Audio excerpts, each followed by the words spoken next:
Hey there, focused learners, and welcome to this brisk, highly practical study session. If you're gearing up for your Python for Data Analysis exam, well, you are in exactly the right place. Today, we're taking a targeted look at the absolute most critical concepts, the common pitfalls, and those specific question types you are definitely going to face regarding NumPy and Pandas, specifically focusing on handling missing data. I am right here to be your study partner, so grab your notes, get focused, and let's get you totally exam ready.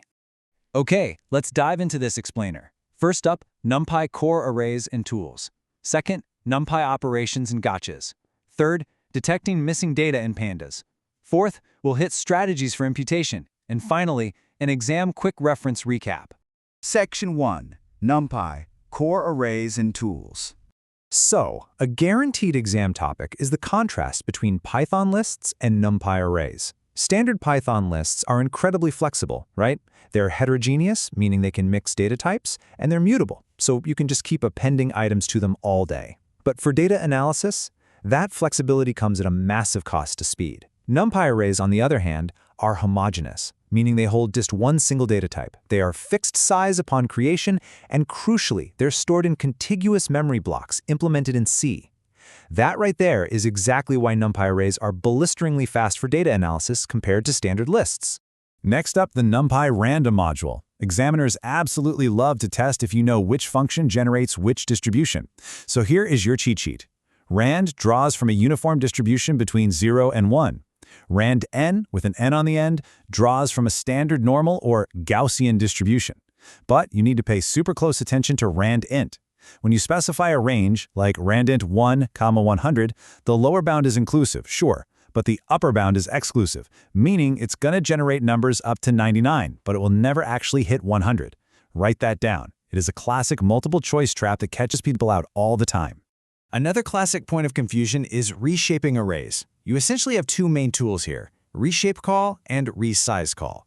Now, reshape returns a new view of your array, and it strictly requires the total number of elements to match perfectly. Like, if you have 4 elements, you can reshape to a 2x2, but definitely not a 3x2. So, the crucial point is how resize differs. It actually changes the array in place, and if you give it a larger shape, it doesn't just throw an error. No, it can actually pad the new space with zeros to fill out the shape. It's kind of counterintuitive behavior, so definitely be ready for it on the test. Section 2. NumPy, operations and gotchas. Okay, let's step into a real question directly from the exam bank. Question 51.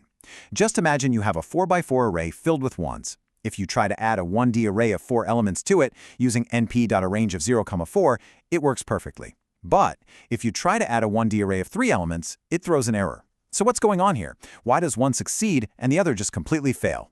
Well, the answer lies in broadcasting.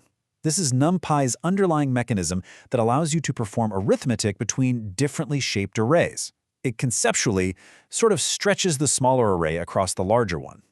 But there is a strict rule you have to know.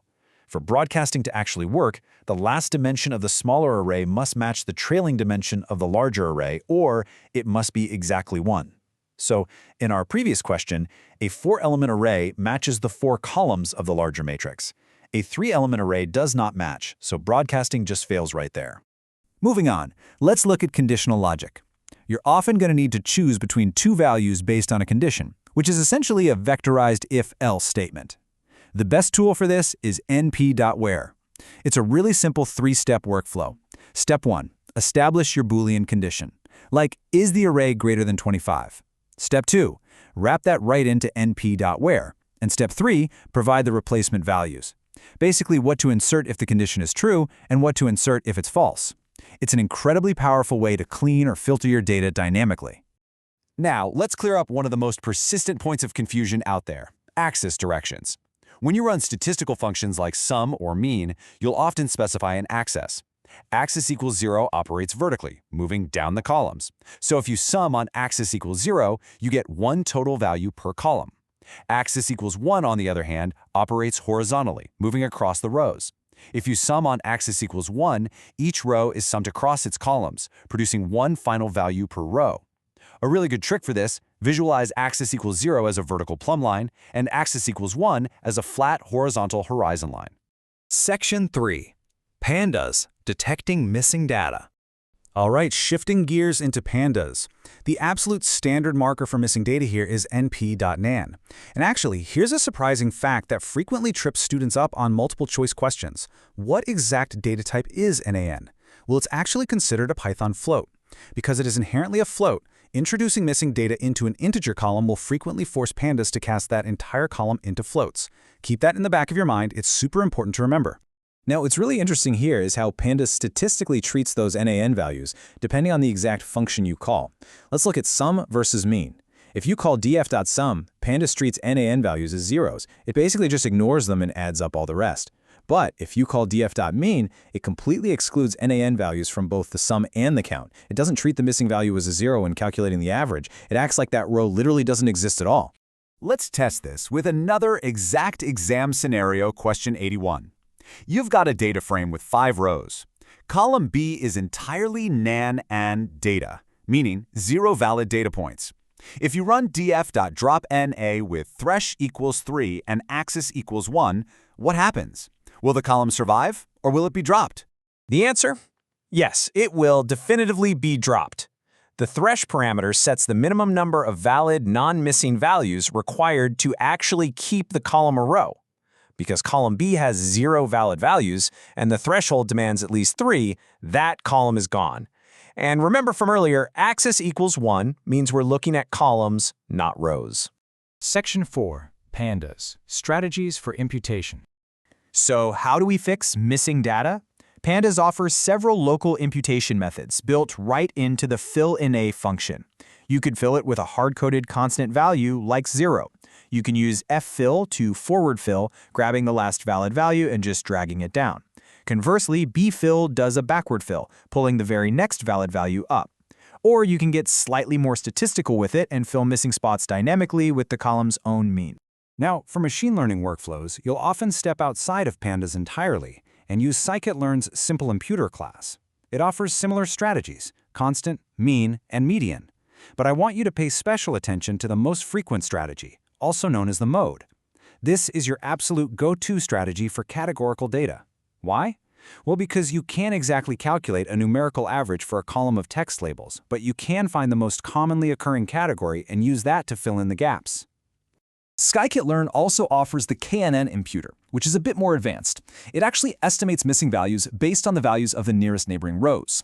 The workflow looks exactly like this. Step 1, and this is absolutely crucial, ensure your data frame is strictly numeric. Step 2, set your number of neighbors. Step 3, the algorithm computes the mathematical distances between rows.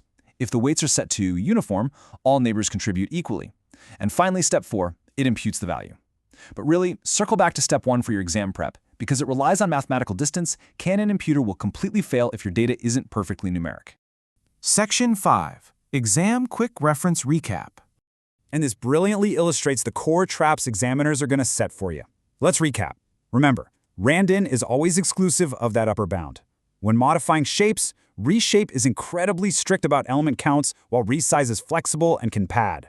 For broadcasting arithmetic, always check that last dimension. It absolutely must match or be exactly 1. In Pandas, mean completely ignores NaN values, which alters your denominator. And a final hot tip from the exam bank, if a column has a massive volume of NaN values, don't even try to impute it. The best strategy is often to just drop the column entirely because there simply isn't enough real data to make a reliable estimate. So we've broken down the syntax, we've walked through the logic, and we've exposed the traps. You now have a really solid grasp on how to navigate both the core arrays of NumPy and the missing data mechanics of Pandas. The real question is, are you ready to take these tools and tactics and absolutely dominate your data analysis exam? Keep reviewing these notes, trust the structured logic we've gone over today, and good luck out there. You've got this.